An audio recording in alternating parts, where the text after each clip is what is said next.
Welcome, everyone, to another episode of Deconstructor's Club. We got an interesting episode today, Bob. It's on a lighter side because I know we've been talking about some serious stuff in the last episodes, especially after the elections and even before. And I think this is a good moment to have this episode because it's dropping on Giving Tuesday. And so who we have here today, it's an awesome guest. A returning guest. I was going to say that. A returning guest. And it's Shin. Shin Fujiyama. Shin Fujiyama is with us again. So, and we had an amazing episode last time. Yep. I know we had some video issues. So some people that probably went on YouTube didn't. We have it on audio though. But so we it's do. There. Yep. We do. We have it on Spotify. We have it on Apple. And so much has happened with him. He comes, once a year, but a lot's gone on for him in this last, since the last trip. So very, very excited to have him tell about it. Right. So for those that probably this is the first time you hear about Shin, Shin is the founder of 1,000 Schools, which basically is a goal within the title. Build 1,000 schools, and they're on schedule to build their 100th school in Honduras, Central America. So just to give you a little bit of breakdown, he's a CNN hero, 1.2 million followers on YouTube. You'll be able to see, for those that will check us out on YouTube, Shin Fujiyama, just look up his name on YouTube. You're going to find all the amazing videos that he's done, the amazing adventures, the amazing feats, amazing. And they're really fun videos. Yeah.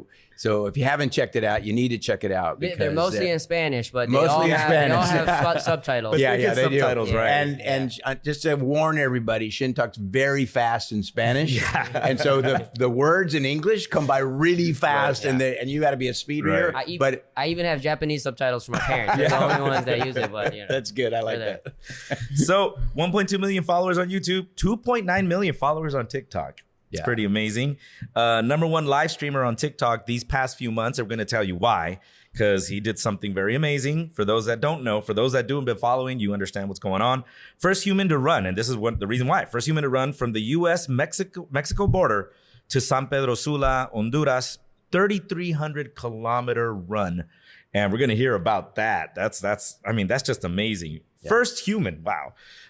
And of course, a member of our church. Yeah. And a good friend of ours, Shin, once again, welcome. Yeah. Thank you for having me back. It's a pleasure. Yeah. Can't wait to hear about the run. But Bob. Yeah. So I just think that, this sort of did this just pop in your head? Just all of a sudden one day you woke up and said, you know what?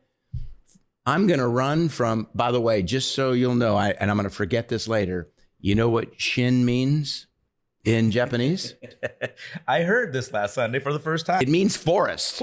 So he was destined to do these runs. So anyway, he beat out Forrest, I think. He did. It's a long way. How did this come to your mind? I know you've done a couple of runs before, but where did this come from? Well, my parents would have been the last people to have predicted this, even though they gave me the name Forrest, like Forrest Gump. When I was born in Japan, and I had cardiac issues. I had a thing called ventricular septic disorder, where I had a hole in my heart and then just was leaking blood.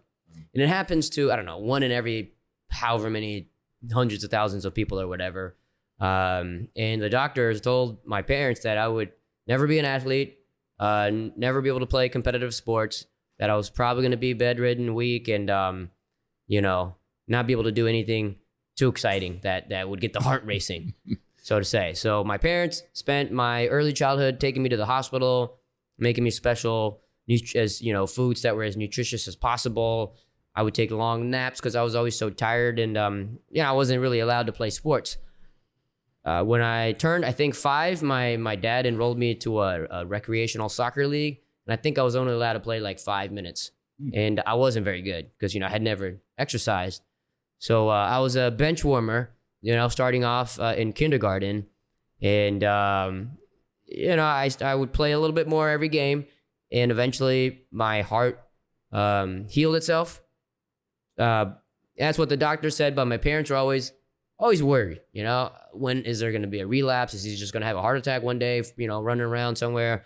So they were always worried, really cautious. But the problem was, I was a very hyperactive kid after my heart healed. And I love to exercise. I love to play sports. I love to get myself into trouble doing crazy stuff. And, here I am running 3,000 kilometers. But I've come a long ways. But, in a way, I wanted to do this. There were many reasons, but one reason was for me to show my parents that after 40 years of worrying about me, they don't have to worry anymore. Like I'm a, athletic guy now. Heart did just well. I've proven to them that my heart has fully healed. Yeah. So they can just relax now. That's great. Yeah.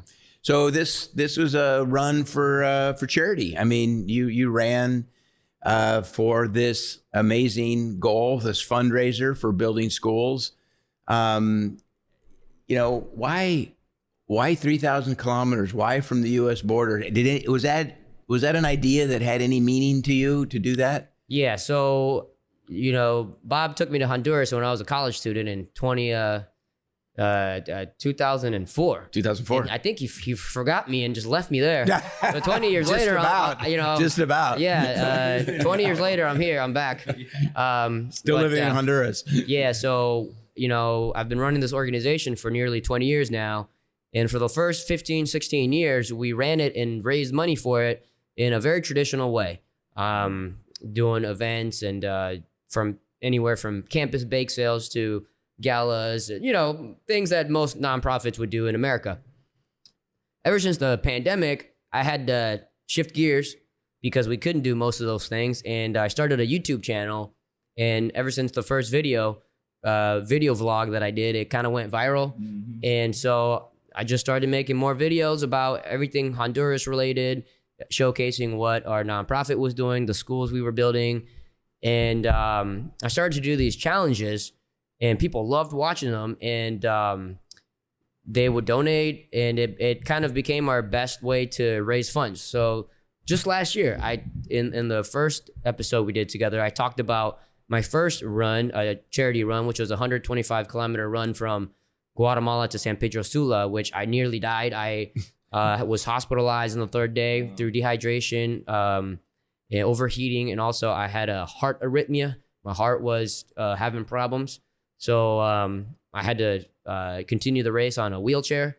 I did it, but I hadn't really prepared for it physically, nor mentally or logistically. But it was our first run, and fundraising wise, it was a huge success. We built our biggest school to date, 2 stories for the children of Chamelecon, San Pedro Sula, and this April we did another one, which was 250 kilometers. I ran from that school that we funded to Tegucigalpa to build a school for the children of the janitors of the National University in Tegucigalpa.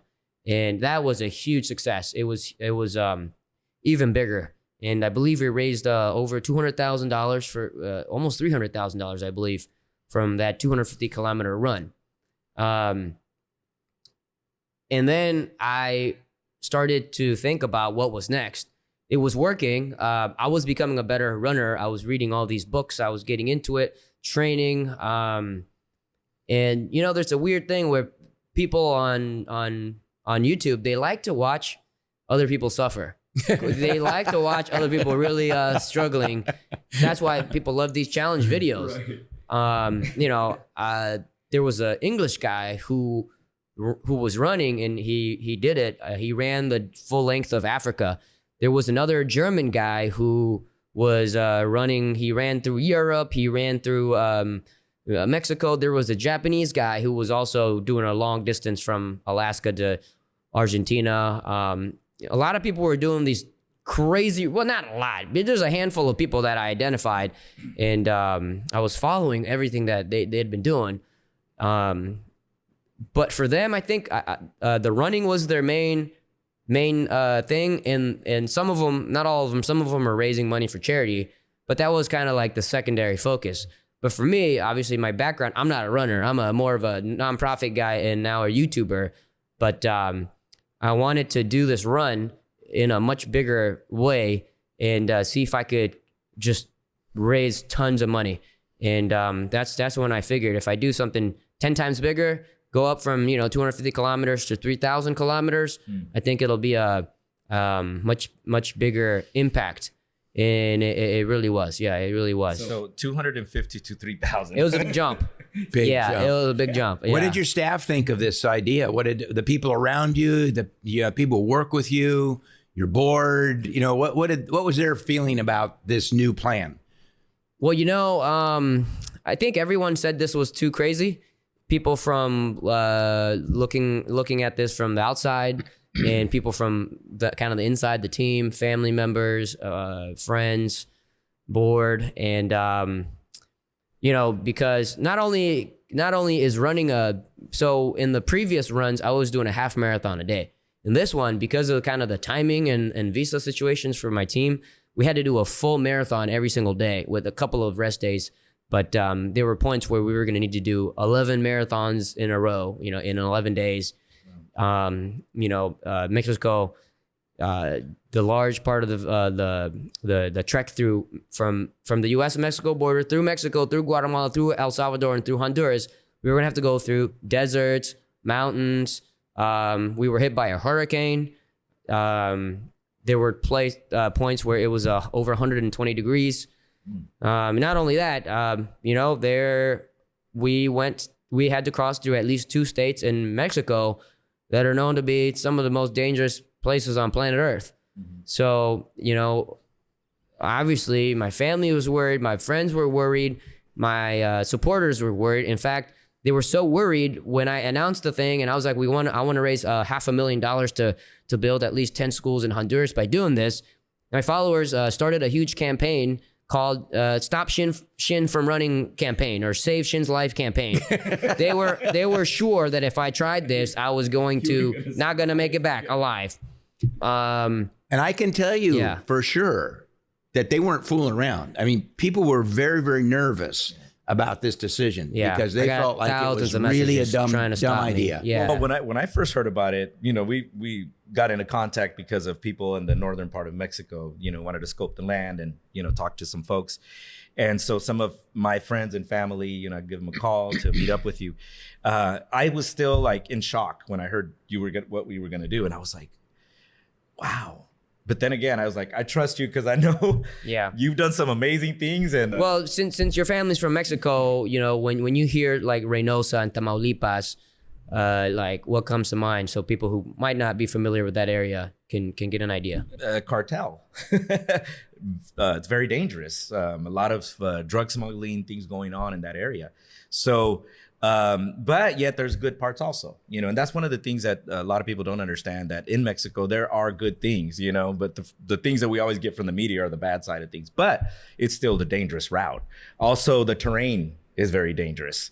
And so, hearing from them and how they, they're like, yeah, let's support him. Let's see what we can do.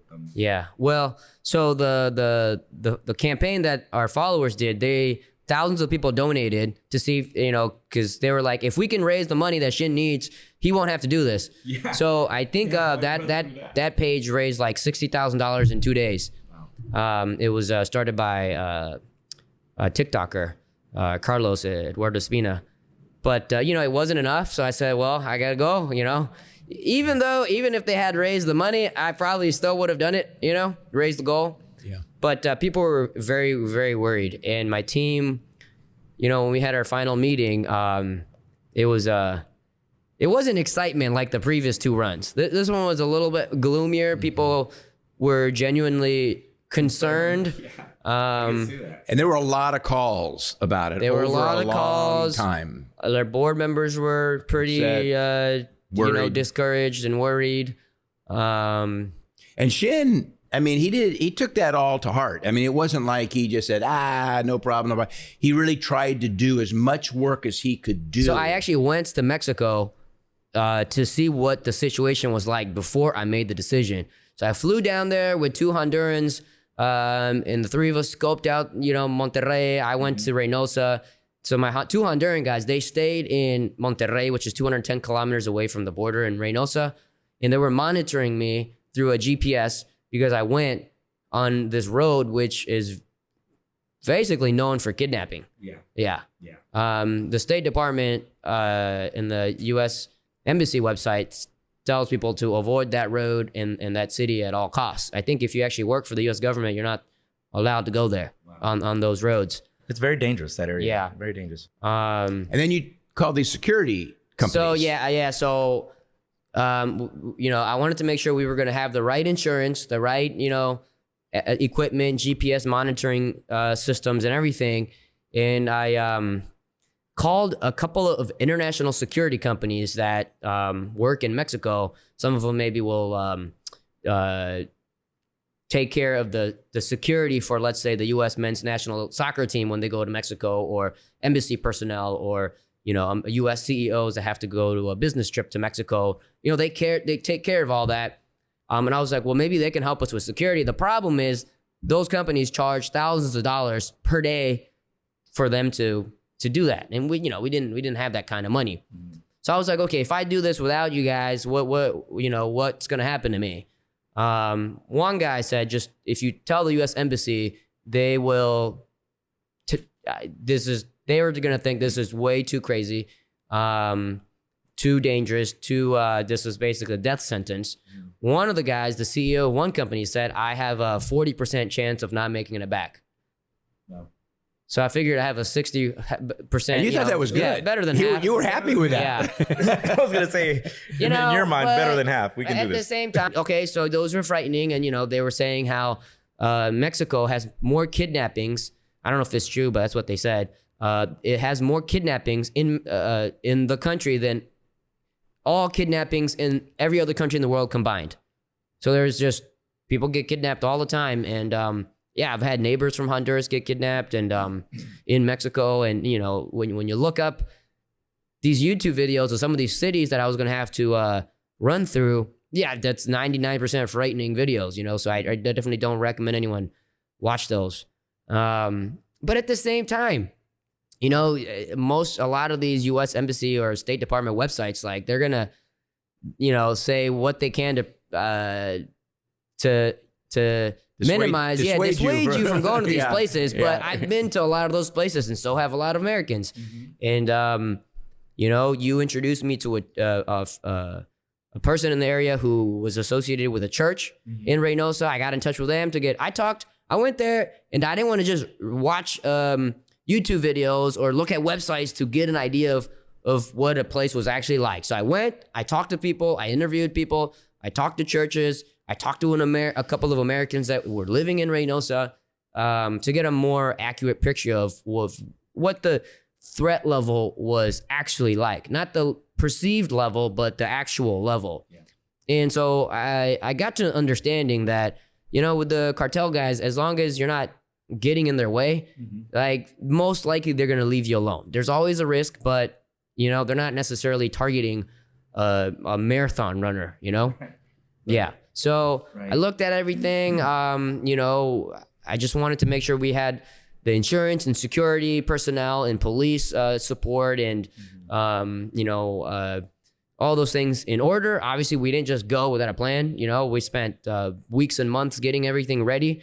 I had my support team from Honduras, basically a control room in Honduras, monitoring everything, in local Mexican personnel that I hired along the way to help us. So it was a difficult decision, but ultimately I decided to do it. Many people tried to stop me, even at the last moment.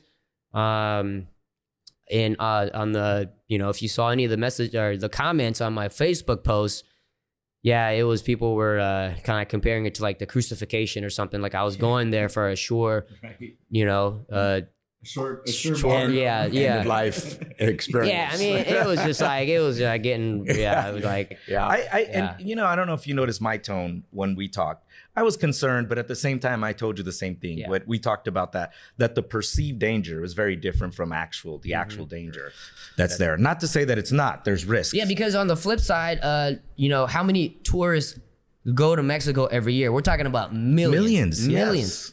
But people don't talk about that. Yeah. And it's always the bad news that comes across. And just talking to my friends too, and they're like, hey, and they even told me over the phone, hey, don't worry about it. We got great routes. We can talk to him about that. But I think he'll do fine. And they would be the ones that tell me, oh no, that's too dangerous. He's like, I think you'll be fine. There's some good routes. There's some things. I mean, you always have to like you were talking about, there's risks, but you never know. But on the other hand, again, the perceived to the actual, it's like it's different. But it's different. probably all of this made it very a little anxious as you started, as you got there, you showed up, you got everything prepared, you did all you could to tell us about that first it was day. it was a lot of anxiety, leading up to it. I think when we had the call, the board called, when the board found out that my Honduran staff members were afraid, I think that's what kind of got you guys afraid, because Hondurans have gone through tough times. So, they're very brave when it comes to, going to a place that for us, we consider dangerous, or, natural disasters. They've gone through it all. Honduras used to be the most dangerous country on planet Earth. Right. So, for a Honduran that has gone through all that to feel afraid, that then maybe we should too. That's how at least the board members felt.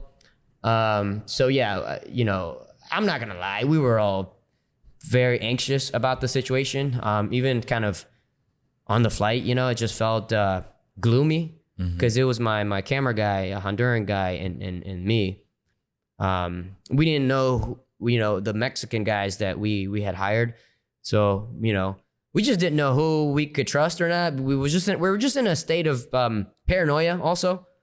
And once you're in paranoia, it's just, you're not making the best decisions. So on that first day, we started off with a couple of people from the church that your friend introduced us to. Some police officers in an ambulance. And, Reynosa is in the middle of a desert. So it was also the second day of summer. Yeah. I was thinking that it was, I think 120 degrees Fahrenheit. Gosh. And you started a marathon run. I was thinking he's starting right. The plan was to start like at 7 or 8 o'clock in the morning. But, we had a couple TV stations interview me, and we were waiting on a couple things. And we ended up starting, I think, at noon. Oh, no. I mean, it was so hot. It's crazy. People were literally passing out before starting. And it was nice, because we started in the city, in the actual border, and there was a lot of action, and people are following us, the cop cars and stuff. But after we left the city, about 20 kilometers out, I mean, just all the runners, after 5 kilometers, they couldn't go any longer, and the police said they had to go get breakfast, so they left us. You're like, ambulance, wait a minute. Yeah, the ambulance said this was past their jurisdiction, so they left us. So it was me, my camera guy, and our support vehicles, and our 3 local crew in the middle of the desert, just us in our minds and our thoughts. And that's when it hit me, when everyone left, that this is it. This is it. Yeah. That's crazy. Yeah. So what happened on that first day? Was everything go well? So people more people came and left a couple of kilometers here. We tried to make as many videos before running to get the, get everything in the media as possible, because we figured the more well-known we can get, the lesser of a target we might be, because even for the organized crime guys, they don't want to, cause an international scene if they don't have to, right? So we were making a lot of videos. So people were aware of us, not that much, but we had a couple of runners running alongside us. And the U.S. embassy never really reached out to us, the Japanese embassy, but the Honduran embassy, they were trying to help us as much as they could. And when they saw how hot it was, they were able to get me into a hospital after we ran the first 42 kilometers, the first marathon. Why did you go to the hospital? Well, I was like severely dehydrated. I couldn't walk, and I couldn't talk. When I get really dehydrated, like my face gets paralyzed, and my jaw gets paralyzed. And it's just the first day. Yeah. No, So I couldn't talk, and I couldn't walk, and my arms, I couldn't move my arms like froze here, and I couldn't move my face. But I was trying to keep going. So as soon as we ended, my crew took me to the hospital, and the doctors just did all the tests, and I was severely dehydrated, overheated, and they got me on the IV, and they were like, "Sir, you can die out there doing this. It's this is one of the hottest places on planet Earth, and you know, you shouldn't be running in the middle of the day. But obviously, well, okay, so the other option was people were saying to us, well, why don't you run in the middle of the night or something, you know? Well, obviously, you don't want to be running in the middle of the night in a place where there's kidnappings and things like that, right? Cartel activity. Yeah. So that makes you more of an open target. You know, there wasn't an easy way out. So they hooked me up on the IVs, and they're like, well, glad you got this done, you know? Glad, you know, you finished. Now you can go back. Yeah, well, I was like, this is just day one, you know? I don't know, at least 100 days of running like this. That didn't scare you off, I guess. Yeah, so, you know, people were really worried. I was worried. I wasn't sure if I was going to be able to do this because, you know, the police weren't able to support us on that route very much either after the first 20 kilometers. But we kept going. So what was that the toughest day? Was your first day the hardest day? What day did your shirt melt off? A lot of the days. So my the bottom of my shoes were starting to melt. And I had, you know, I followed David Goggins, the runner. So in one of his books, he said how, you know, if the asphalt is so hot because it's black and it attracts the heat, run on the white line because it's a couple degrees cooler. Oh. You know, because it reflects the sunlight. Yeah. So I knew I had to do that.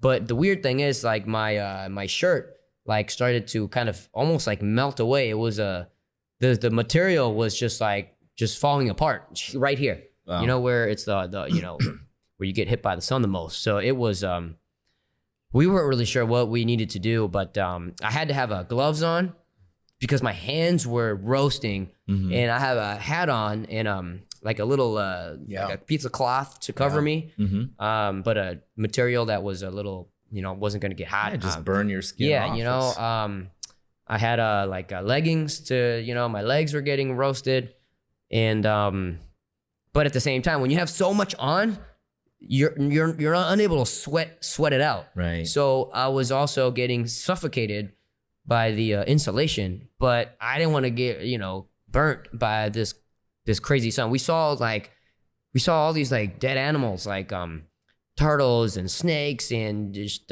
all kinds of wildlife that was literally, I don't know if they like died from overheating or whatnot, but they were totally dried out, like big snakes that were just crunchy, you know, just on the side of the road everywhere. Snakes. Yeah. So aside from how hard it was and how hot it was, I mean, when I watched the videos, you couldn't tell how hot it was, obviously, when you were looking in. It was hot. And some of your shots, by the way, were amazing. The drone shots were phenomenal. I was going to say that. Sometimes it looked like you were just out in the middle of nowhere alone. You know, so it was really kind of cool. Your crew, your camera crew was just outstanding. Yeah, so, they did a great you know, job. I knew there were people out there who had done longer runs or, you know, obviously doing it faster. You know, I'm going at I don't know, maybe like let's say like my pace in the beginning was like 7 minutes per kilometer. So I was doing maybe like 8 kilometers an hour, you know? So that's like, I think that's like a 4.5 hour marathon, you know, maybe 5 hour marathon. It's nothing impressive. It's very slow actually. But you had to pace yourself. So I had to pace because almost every day. The heat, and there was a lot of mountains, you know, over the course of the run. But I knew I wasn't the best runner doing this type of stuff, but I had a feeling I could document and tell the story better than any other runner out there. So, you know, my goal wasn't to run fast or the furthest. It was to make as many incredible videos as possible, long form and short form, and we did it. It's amazing. Yeah, we were able to make, I think, 75 short documentaries while we ran, and I think we published over 2,000 short form videos on different platforms, promoting the run, what we were doing, everything that was going on, and also making basically commercials for the corporate sponsors that were helping fund the schools. What platforms are your videos on? So I like to consider myself a YouTuber, but for whatever reason, and I never use TikTok, and I've only been on myself like doing a live stream like 3 or 4 times. We became the #1 live streaming channel in the world on planet Earth on multiple occasions while we were just, my camera guy was streaming me, and just filming me run for hours and hours and hours. Wow. And there were tens of thousands of people connected and donating, and it's fantastic. yeah, it was really. Hey, let's give a shout out to your crew, to your camera people. I mean, what a dedication. They just stuck with you, and they were a huge part of the success of this. So just so people have an idea of like what my crew had to go through. First off, they're in the desert in the heat. Yeah. The same for me, and they're usually in the back of a pickup truck or the back of a car, like running alongside me, filming me, or they're on the back of the pickup truck, changing batteries. They're flying the drone gets lost, they got to go back and run and go get it in the jungle or the desert. Everything's overheating, so that's the iPhone that we were using. We had to have a cooler full of ice, just so when the iPhones would overheat, we would put it in the cooler and pull it out in 5 minutes, Wow. We're filming for TikTok, we're filming for Instagram, Facebook, we're also filming for YouTube, we're doing a live stream, we're filming drones, we're filming different angles, we also have GoPros. It's a lot going on. Yeah. And for the longest time, we only had one camera guy, and the rest were support crews. We had one lady who was basically my hydration person, or she would get the food ready, the Gatorades and all that. We had security personnel, drivers, and it was rough. We would get started like 6 or 7 in the morning and finish sometimes at 10 p.m. And we're not stopping much, we're not eating much. There are places where there's no food, there's no water, there's no gas stations. It was really hard for them. So that was the desert part. Then you go into cold terrain. I mean, how you went in through all of this? Yeah, we had to go through a lot. The first part was the most dangerous, as people said. The first 210 kilometers from Reynosa, the border to Monterrey. We made it, and it was really cool because when we made it to Monterrey, there were hundreds of Hondurans who live in Mexico waiting for me. That's crazy. In Monterrey. And, it was, they were just bawling. They were crying, they couldn't believe it, and the whole time I was running with a flag of one of the 10 schools that we were trying to help. And the students from that school in San Pedro Sula were always watching our videos. And I'm like, shouldn't you guys be in class? But they were like watching our videos, like commenting like, oh my God, I can't believe you're running in Mexico with the logo of our school and a flag. And they're like crying and, they're sending me videos like, you can do it, and like those videos are going viral. So the whole kind of like anxiety that all these millions of people were feeling, and in my family and everybody, as soon as I took the first step, that turned into this like excitement and euphoria that was like, it was insane. I mean, that's why we were the number one TikTok live stream in the world. It was just, I think people just diverted their anxiety into this unheard of support. When I was watching you, that was the feeling. That was even my own feeling in the beginning. It's like, okay, this is they couldn't stop me now. So it was from like, how do we stop him? Okay, we can't stop him now. He already go. So all we can do is to just support him, make sure he makes it. You gotta cheer him on. Yeah. So in the middle, did it feel like it hit your groove, and the first day was really hard, but as you went on, did it become more of a routine almost? I'm sure it was hard. Most of us felt like the running was the hardest part, but I know that coordinating all of this stuff was so complicated.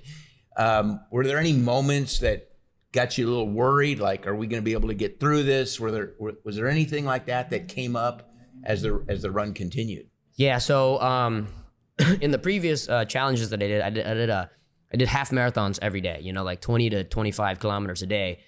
And I was fine. At least in the second one I did, the 250 kilometer, I was like, I can do this. I can do more.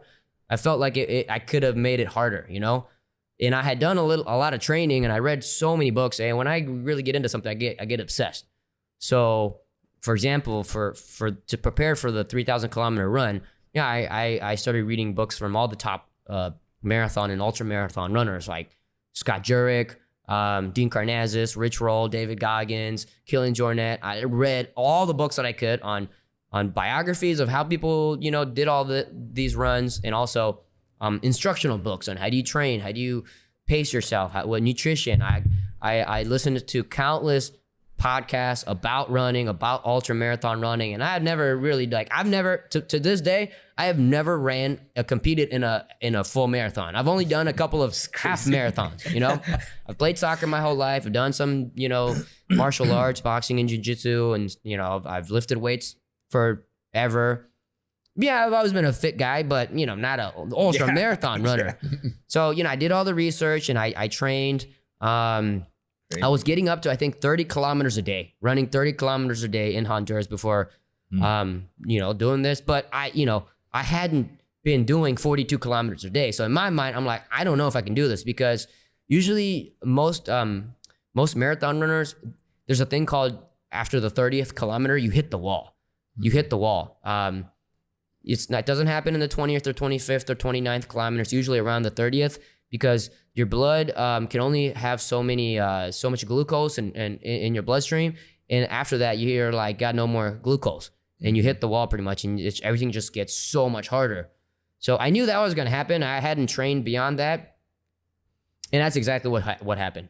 You know, first week, every time I hit 30, like the 30th kilometer, like I just couldn't go anymore. You know, like I would get paralyzed literally, and I'm walking and my arms were like a T-Rex, and I was trying to like tell my crew, give me water, but like I couldn't move my face. So we started a system where if I went like this, that meant water. If I went like this, that meant I need some kind of a food, you know? And if I went like this, that means stop. We're in trouble. Hospital. Yeah. So how did you eat? I mean, that's interesting. I mean, how did that work? Yeah, especially so dieting that you know, way? people are telling me, Shin, should be your nutrition plan. You got to be eating a lot of like grilled salmon, and you know, all these blueberries, and you know, all these you know, complex carbs. And I'm like, all right, these people are out of touch with reality. We're in the middle of the desert. There isn't even a gas station, you know? Right. Like we don't have a refrigerator. Blueberries, you know? So basically, yeah, we would just eat bananas, water, Gatorade, electrolyte pills, and whatever we could find, we that's what we had. If we had tacos for breakfast and for lunch and for dinner, that's what we had. Wow. You know, street food. And luckily I'm a YouTuber that I eat a lot of street food from my YouTube channel. So, you know, I could handle the street food, because a lot of people were worried that I was going to get sick. I did get sick a couple times. I did get hospitalized a couple of times, but we basically ate street food 3 times a day. Wow. Yeah. So we were fueling on street side tacos and Gatorade. So let's just move forward just a little bit and ask, okay, you get through Mexico. And then you get into Guatemala. So talk about that. Talk about what was different. How did that change? Give a little sense of that progression as you move more towards so yeah, we're gonna skip through 2,000 kilometers. Yeah, skip through 2,000. And get to Guatemala. You know, what was you know, I ran through Mexico mostly kind of on my own, and a couple of people here and there, and a couple of runners, you know, my crew. But there were strips where we went, I don't know, 10 days without really running with anyone, like Oaxaca, the mountains, some of the roads that were considered extremely dangerous for cartel activity. We had some influencers join us. We actually had the Luisito Comunica run with us. He's like the #1 YouTuber in Latin America. Wow. That was really cool. And, you know, some other YouTubers. In Chiapas, which is the last state of Mexico in the south before you make it to Guatemala. Right now, it's currently one of the most conflict-ridden states in Mexico. So people were extreme, you know, because we got through the first part, which was Tamaulipas, and people were like, oh man, like if you can get through that, like everything else is going to be easier. So the rest of the country, it didn't feel as dangerous, right? You know, but then once we made it to Chiapas, everything was different. Just the way people were, you know, you could just tell people were just kind of a little bit more anxious about what could happen at any moment. We were stopped on the first day of Chiapas, or the second day, by you know, what people said were organized criminal members, and we didn't know what to do. You know, basically this car followed us and came alongside. I'm running. They're like, hey, where are you going? And I'm like, you know, we're running, you know. And they'd asked me all these questions, and they were like, all right, you got to follow us. You got to go this way. You know, and like the road was splitting, and we were like, we're going to go this way. And they're like, you can't go there. You got to follow us. And they kept saying they were like the police, but there was no identification. They didn't have identification. Their vehicles didn't have identification. And it's pretty well known in Mexico that, you know, not everyone who says that they're the police, they're actually not the police, right? So we were on edge, and we kept trying to get the police, the actual police, to escort us, but you know, for whatever reason, they didn't. And so they left, and we didn't follow them. You know, we went the other way. So we were like, crap, did we just piss off the wrong people? Yeah. You know, You're like, oh no, are they gonna come back? Oh man. So we stop at a gas station, and you know, the whole everything was the whole run was very stressful. A lot happened behind closed doors, and you know, people quit. My support crew, you know, people left, and we had to replace people, and some people on good terms, others not so. It was very, very stressful. The logistical part of doing all this, you know, was harder than actually running, because surprisingly, my physical strength became, I got in better shape. I thought I was just going to get in worse condition. You're going to get weaker. Yeah, weaker and weaker. I did lose a lot of weight, but actually I was running faster and faster every day. It's incredible. And, you know, I have bad knees. I have like my MCL is partially torn. Both of my menisci, the same right knee are partially torn. So I was like, how's my knee going to do? But man, my knees started to, it was less painful as the days went on. I have no idea how the science works behind it. I know the human body's incredible. It's amazing. You put it through rigorous training or rigorous activity, and actually the body responds in adapting ways. Very little sleep sometimes, very little food. I mean, I was supposed to be eating at least 5,000 calories a day, but there were days I only maybe ate 2,000 because there wasn't any food, and I just want to eat the 11th taco. You know, I just didn't want to. You know, like eating the same thing over and over. So in Chiapas, it was really difficult, and my team almost left, and I was getting ready to run with 2 suitcases, just myself, you know. What was their concern, or what was, if you don't mind me asking? So you know, there was a lot of kidnappings and a lot of shootouts. You know, we saw shootouts in different areas. We heard gunshots all the time. You know, That's scary. You know, while in hotels. People are getting kidnapped. Wow. You know, you hear on the news all these things. So, you know, it was very anxiety. In Mexico, we loved everything that we saw. We went to some beautiful touristy areas. We ate some great food.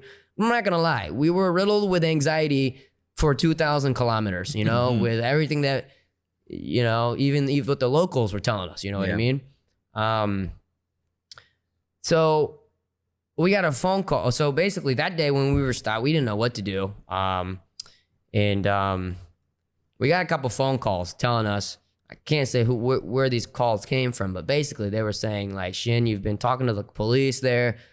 The cartels found out, you know, like, okay, I think tomorrow they're trying to do something, like something's bad, really bad's gonna happen. Like you can't go through Chiapas. You gotta just get on a flight and get out of Mexico as fast as you can. You know, your crew is in, something can happen. And I was like, guys, yeah, we're getting some phone calls. They found out, you know what, you know, we were talking to the police, and we were just saying, hey, police, can you please escort us? We weren't, you know, doing anything much else.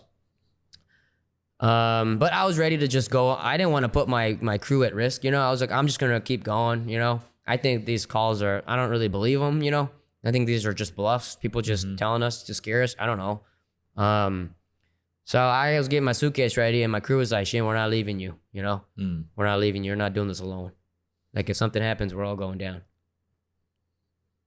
And so we kept going. Amazing crew. We kept going. Amazing. Everyone thought this was like insanity. All the while, I'm making commercials for our corporate sponsor. So I'm running through Chiapas in a Forrest Gump outfit, because, that was, It's a part of the so commercials. So basically one of our biggest corporate sponsors was a thrift store in Guatemala. And, we were doing an event where I had to make it through Mexico by a certain number of days to make it to an event where, that store, 50% of what they sold on that day was going to be donated to the organization. Wow. So I had to be there for that event. And I ran in a Forrest Gump outfit to kind of say, hey, in this store, you can find all kinds of outfits, including Forrest Gump, And so I'm running through. Did it melt off? Or? Well, it was very hot. I mean, got really sweaty. But I made it through Chiapas. The police escorted us. That's great. Some of those videos where I was talking about what was happening went extremely viral. Some days we were getting like 100 million views on TikTok. Wow. In like one day. Unbelievable. Yeah, it was nuts. We were getting a couple of millions of people watching our live streams. Hundreds of thousands of people watching our documentaries. And the police, just supported us. So I think until we made it through Mexico, I was the guy that said he was going to do this. Once I crossed Mexico, I turned into the guy that did it. Okay. I proved myself. I wasn't. Anyone can say they can do something. Anyone can say they're going to run this or they're going to do that.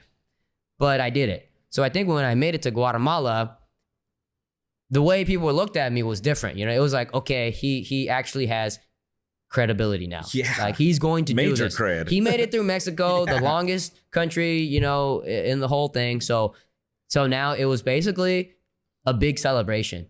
Through Mexico, Guatemala, El Salvador, and Honduras, it was just like a huge celebration. That's and we amazing. went from running on our own for thousands of miles, and now it was just like to all of Central America was running alongside us. I mean, like my name, Shin in Japanese means forest, like Forrest Gump. And it was basically that's what it felt like. They were, in Forrest Gump, there were a couple of maybe a couple of dozen or 100 people running alongside him. For us, it was like thousands, and in fact, at some points, tens of thousands of people. It's crazy. They closed entire highways and like bridges and entire cities, like because so many people were just running with us. Do you know of anyone that has ran through Mexico like that before? I know of at least 3 ultra marathon professional runners that did it. There is Herman Silva, like the fastest marathon runner in Mexico. He's the winner of the New York Marathon, the Mexican guy. He did that once. This German triathlete did it. And then a Japanese ultra marathon runner, Wataru Ino, he also did it.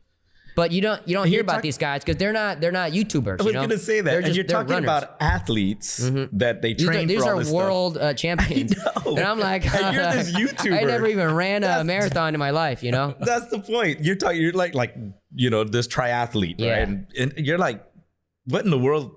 These guys have been training all their lives. So, it's possible that though I wasn't the fastest guy that did this or anything, but I think it could have been the most viewed charity run in the history of YouTube, possibly. I am sure. I might be wrong, but I think it might even have been the most viewed fundraising event ever. It was getting hundreds of millions of views. But nobody has ever done what you did in the sense of going from the border. No, those 3 people did. So but all the way to Honduras, though.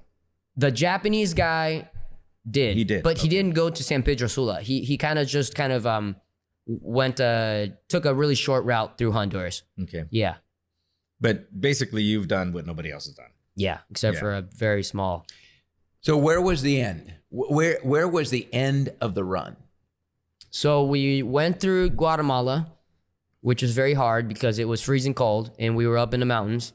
And we were doing like 50 kilometers a day by then. Wow. But with the support of thousands of people running with us in sandals. You're talking about too. These people live in the mountains, they're in their indigenous outfits.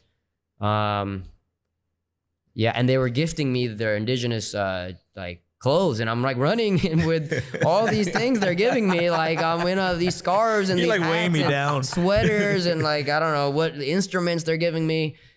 Kids were giving me their piggy banks was worth the savings, and I'm like carrying all this while we're running. And Guatemala was amazing. Yeah, we loved the country, the support. Yeah, we felt very invigorated after all the tension in Chiapas and running alone. And then we went through El Salvador, and we had all these influencers run with us. President Bukele from El Salvador called me on TikTok to surprise me to say, "Hey, you're doing a good job." And that's so cool. He donated 2 Bitcoins to this day. He's the biggest donor to the fundraiser. Wow. At that point, I think each Bitcoin was worth like $60,000. He donated 2, and it's gone up a lot. It's gone up a lot. So we were lucky. We didn't cash them out. We're thinking of when, but he donated, and it was just kind of it was just like we were just it's so inspiring. Yeah. So we made it to Honduras. Yeah. So tell us about that ending. There was a stage set up. I mean, there was a huge group of people. We had a couple we didn't really know exactly when to end things, because we had announced that we were going to San Pedro Sula because that's it's kind of one of the biggest cities in Central America. So most people have heard of San Pedro Sula, not for the best things, but right. But then we were like, well, we should end it in El Progreso. That's where I live, which is kind of 40 kilometers more. So we're like, we'll end it there. But then we were like, well, we should end it in Villa Soleada, the village where you live in Progreso, which is another 42 kilometers. So just kind of like, there were multiple places where we could have ended it. But, when we made it back to El Progreso, it was, it's a small city of like 200,000 people. It's like, no one really knows about it outside of Honduras. But I consider it home. It's a city that adopted me. It's a city where we've built the most number of schools, probably at least 20 in the one school, in the one city. And, when we got there, there's a huge bridge. And ironically, to get to the city, you have to cross a bridge built by the people of Japan. And it's one of the biggest bridges in Central America. And the whole bridge was full of people. I think they actually needed to get people off because they felt like the bridge was going to want to collapse. Tens of thousands of people just chanting, and they made this a huge 2 lines, on one end and then the next that went on for a couple kilometers, and I was supposed to just run through the middle, and I saw old friends there that I've known for 20 years, kids who I recognize that were students in the schools that, we've built, and they're a little bit bigger now, Yeah. And I run through the whole thing, and I I've seen in the movies or in the photos where you finish a marathon, you're supposed to go like this with your arms. So that's what I did, And it was weird. It was, I don't know if I was actually fainting or not, but everything started to get dark around me. And it was weird because I never thought on day 1, day 10, day 20, day 30, it felt like that moment was never going to come. Wow. But the way life works, all the good things, the bad things, it all comes to an end. And that's exactly what I was thinking about. Everything comes to an end. All the struggles we had, all the celebrations. And this is just how my life is going to end. Everyone there, we're all going to be gone soon. This is all just going to be a fleeting memory.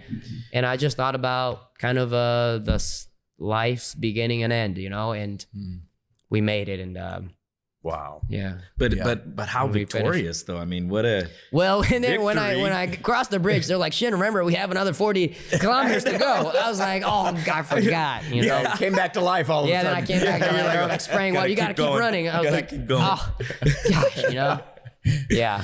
So something special happened at the end of this race. Yeah. And your parents were there? Parents were there.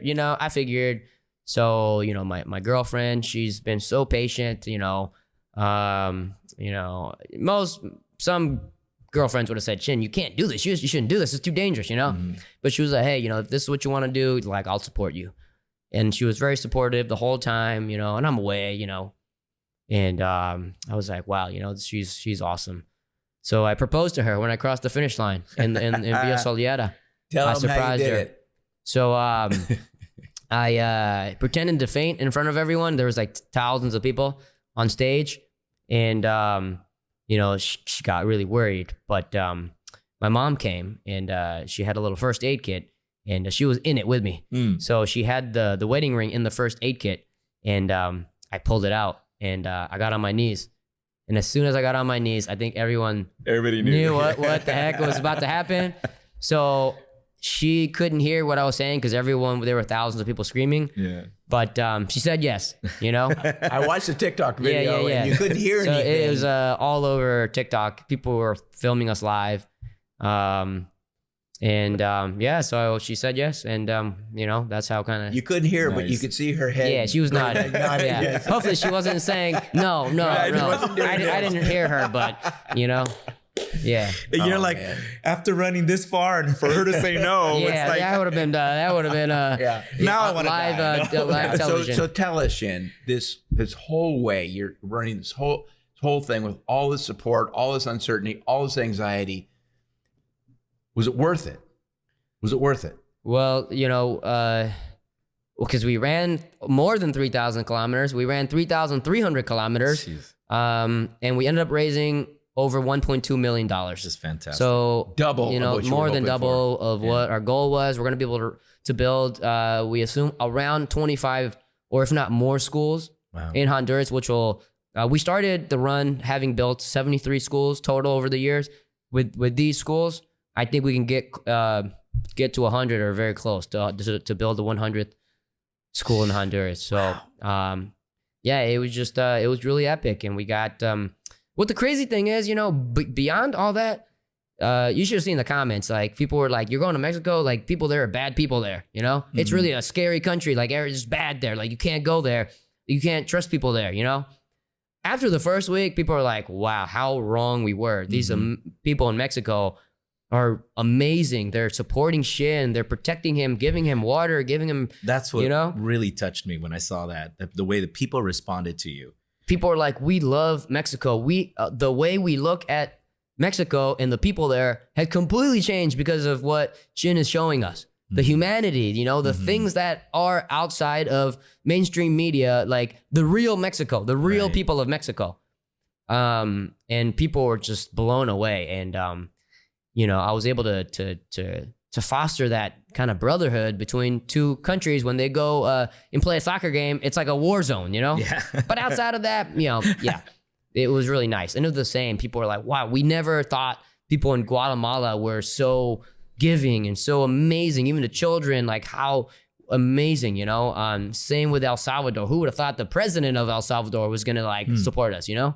So we were able to kind of create this amazing kind of, this brotherhood between all these countries that sometimes they don't always like have the best image of each other, you know?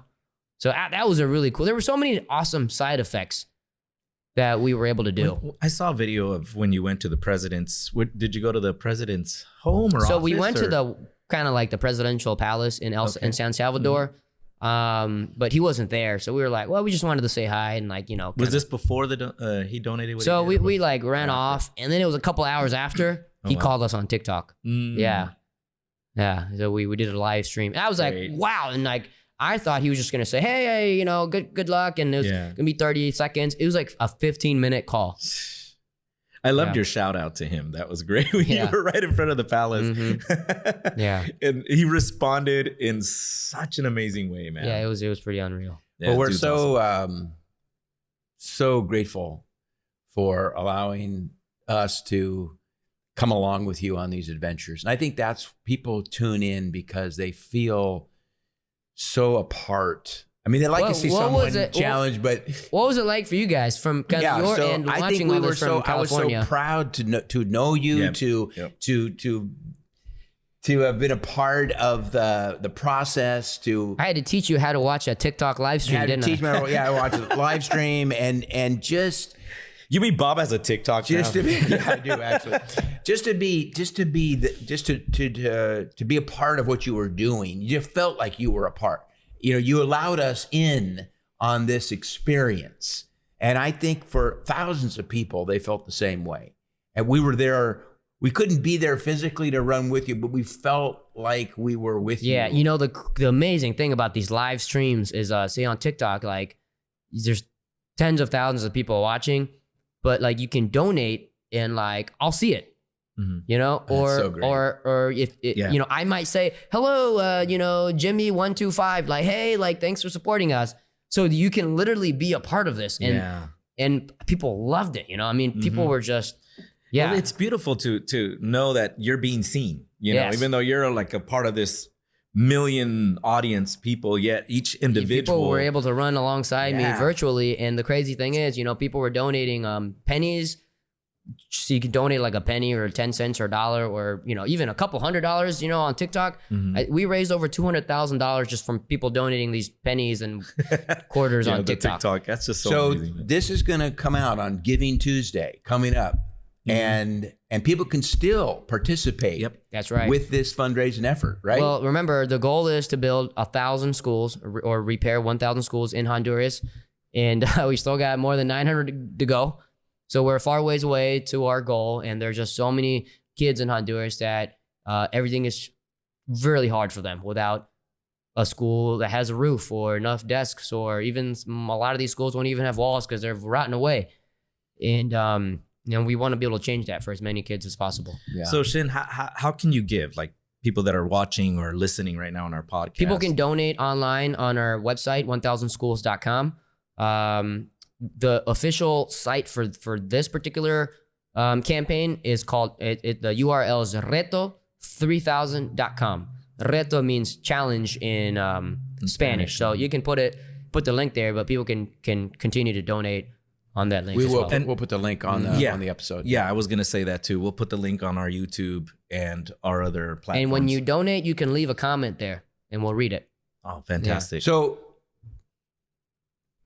are you done with challenges now? Have you done the final 3,000 kilometer? This is it. This is the height of your the pinnacle of all this. Pinnacle of it the all. hardest challenge, the last challenge. Crowning pinnacle. Is there going to be another challenge? Is there more to come? There's more to come. There's more challenges. Oh, wow. Harder ones, crazier ones. Wow. More to come. Okay. And we talked about a couple. I don't know if we want to announce. You don't have to if you don't want to, but we'll just keep an eye out. But for those that are coming. There are many more schools to build, and we have to do Jen, bigger for things. your commitment, your dedication. It's amazing. We're so happy to be a part of it. And I also want to say, you know, you guys have been a part of this for years. We've built a lot of schools together. One school that we were able to build classrooms for in El Progreso with everyone from the church here. We built 3 classrooms for that school. It's a vocational school, but they had another set of classrooms on the other side with 7 classrooms.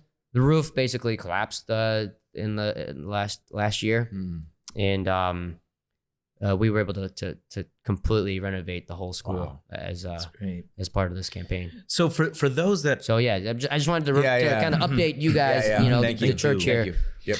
And for those that, you know, have already given or have been a part of this, I'm sure there's many probably watching and listening too. Just thank you so much. You know, I mean, Shin, you're one of the most amazing individuals I've ever met in my life.